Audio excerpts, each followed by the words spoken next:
দেখছি আমি চলে যাব আমার মাহফিলে, ভাই আমাকে দাবি করেছেন, আমি তো পূরণ না করে পারি না। আপনারা কি খুশি না বেজার? বেজার না খুশি? মাশাআল্লাহ। আমরা আমির হামজা ভাইয়ের জন্য প্রথমে দোয়া করব, আল্লাহ যেন তাকে সুস্থতার সাথে দাওয়াতের এই কাজকে অব্যাহত রাখতে পারেন।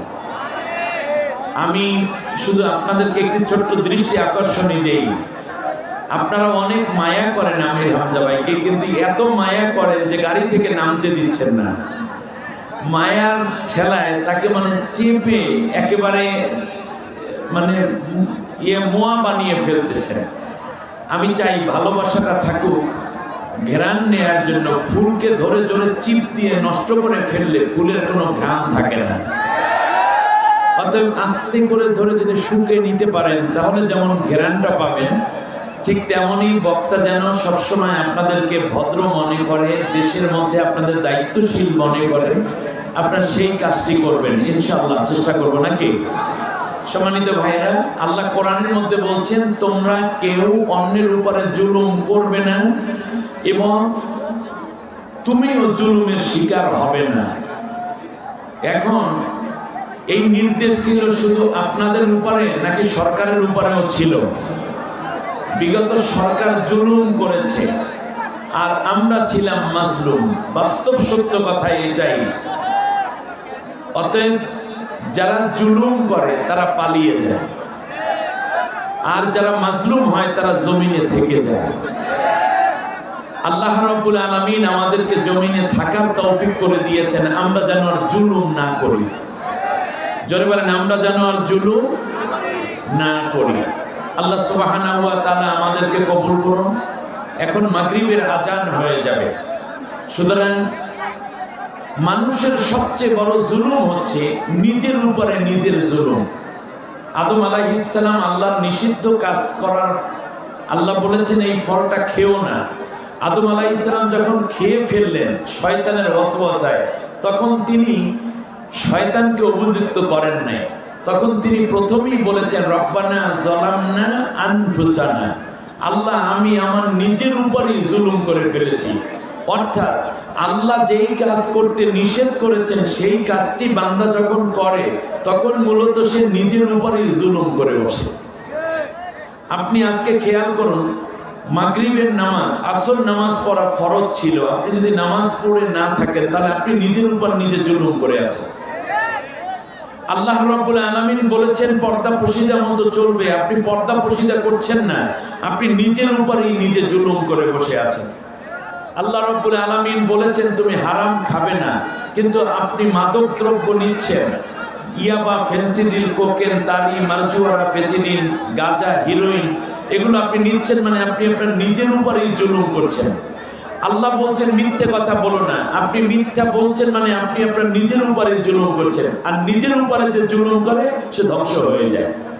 আল্লাহ রাব্বুল আলামিন এজন্য কোরআনে বলেছেন ওয়ালা তাজিরু ওয়াজিরাতু ওয়িজরা উখরা, কিয়ামতের দিন কেউ কারো বোঝা বহন করবে না, তোমার নিজের বোঝা নিজেরই বহন করতে হবে। বরং মানুষ সেই দিন নিজের বোঝা যেন গুনার বোঝা বহন করা না লাগে, সেই জন্য তারা অন্যদের দিক থেকে পালাতে থাকবে। আল্লাহ তাআলা কোরআনে বলেছেন ইয়াউমা ইয়াফিরুল মারউ মিন আখিহি ওয়া উম্মিহি ওয়া আবিহি ওয়া সাহিবাতিহি ওয়া বানি, মানুষ তার ভাই বন্ধু, তার মা বাবা, তার আত্মীয় স্বজন এবং তার শুভাকাঙ্ক্ষীদের থেকে সে পালাতে থাকবে। সম্মানিত ভাইরা, এই কথাটা বলি শেষ করে দেই। আল্লাহ তাআলা সর্বপ্রথম বললে এটা ভালো হইতো মা বাবা থেকে, স্ত্রী থেকে, এইটা আগে না বলে আল্লাহ তাআলা ভাই বন্ধু আগে কেন বলেছেন? তার কারণ যখন মা বাবার কোলে সন্তান থাকে নাবালক অবস্থায়, ততদিন তার গুনাহ হওয়ার বয়স থাকে না। মা বাবার সাথে শেয়ার করা যায় যে বিষয়গুলো সব, ততদিন মানুষটা থাকে নাবালক। আর নাবালক যতদিন থাকে ততদিন সে গুনাহ করার কোনো টেন্ডেন্সি থাকে না, ম্যাচিউরিটি থাকে না। কিন্তু যখনই তার গুনাহ করার বয়স হয়, সে যখন সাবালেক হয়ে ওঠে, ম্যাচিউরড হয়, তখন সে কিন্তু মা বাবার সাথে শেয়ার করে না, সে বন্ধুর সাথে গুনার কথা শেয়ার করে। দোস্ত চুরি করবো ডাব নারিকেল, দোস্ত মিথ্যে কথা বলবো, দোস্ত অমুক বাড়িতে যাব, দোস্ত এইটা খাবো ওইটা খাবো, দোস্তে দোস্তে মিলে তারপর ইয়াবা ভাগ করে খায়, ফেন্সিডিল ভাগ করে খায়, কোকেন ভাগ করে খায়, দোস্ত দোস্তে মিলে কোনো মেয়ের কাছে যায়, দোস্ত দোস্তে মিলে আড্ডা দিতে যায়, দোস্ত দোস্তে মিলে এই যে 2 দিন আগে মাত্র 4 বন্ধু মিলে ব্যাংক ডাকাতি করতে গেছে, বয়স হলো 14 থেকে 18 বছর পর্যন্ত। তাহলে দেখা যায় যখন একটু বয়স হয়ে ওঠে তখন সবচেয়ে নিকটে যে জানে তার নাম কি? ভাই বন্ধু, মানে দোস্ত। পুলিশে যখন টাকা দুর্নীতি করে ভাগ করে ঘুষের টাকা, তখন কি শিশু নাকি মেচিউরড হয়েছে, বালেগ হয়েছে? এরপরে আপনি আসেন এমপি যখন টাকা ভাগ করে খায় তখন তারা শিশু নাকি তারা মেচিউরড হয়েছে? এই কথা বাপ মায় জানে না বন্ধু জানে? বন্ধু, রাইট, এই তো বন্ধু। জুয়া খেলে মা বাবার সাথে না বন্ধুর সাথে? এই তো বুঝতেছেন। সুতরাং কাল কিয়ামতের ময়দান যখন হাজির হয়ে যাবে, এই জন্য আল্লাহ প্রথমে বলেছেন ইয়াউমা ইয়াফিরুল মারউ মিন আখিহি, তার ভাই থেকে বন্ধু থেকে পালাবে। তার কারণ একজন বন্ধু আর এক বন্ধুকে সেই সময় ধরিয়ে দেওয়ার একটা পরিবেশ, তার ভয় থাকবে। এই যে কয়দিন আগে একই নৌকার মধ্যে ডিঙ্গি নৌকায় যাওয়া শুরু করছে সদরঘাট দিয়া দরবেশ এবং আইনমন্ত্রী সাবেক, ঠিক কিনা বলেন? আইনমন্ত্রীকে যখন ধরছে গায়ে আমাকে একা ধরো কেন, উনি দাড়ি কামাইলে হবে কি? উনি কিন্তু সেই জিনিস, ঠিক না? দুনিয়ায় একজনকে আর একজনকে ধরাইয়া দেয়। কিয়ামতের ময়দানে মানুষ একজন বন্ধু থেকে পালাবে, হায় হায় যে তুই আমার বন্ধু না, ও যেন আমাকে না দেখে। তারপর সব খবর এক বন্ধুটা আর এক বন্ধু জানাইয়া দেয়। এই জন্য দেখবেন এক বন্ধুকে অ্যারেস্ট করিয়া 10 বন্ধুকে ধরে, মা বাবাকে ধরে না। অতএব শেষ কথাটি হচ্ছে, আল্লাহর নবী বলেছেন আল মারউ মা'a মান আহাব্বা, পৃথিবীতে যে যাকে বন্ধু বানাবে পরকালে সে তার সাথী হয়ে যাবে।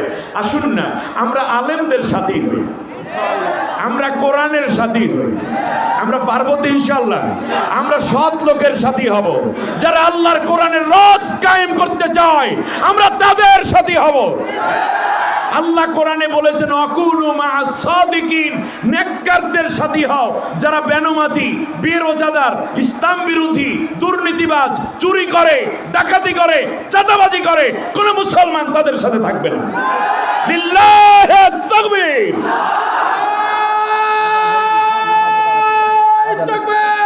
আসসালামু আলাইকুম ওয়া রাহমাতুল্লাহ। একজন আযান দেন, কাতা শোনা আযান দেন। আল্লাহু আকবার, আল্লাহু আকবার,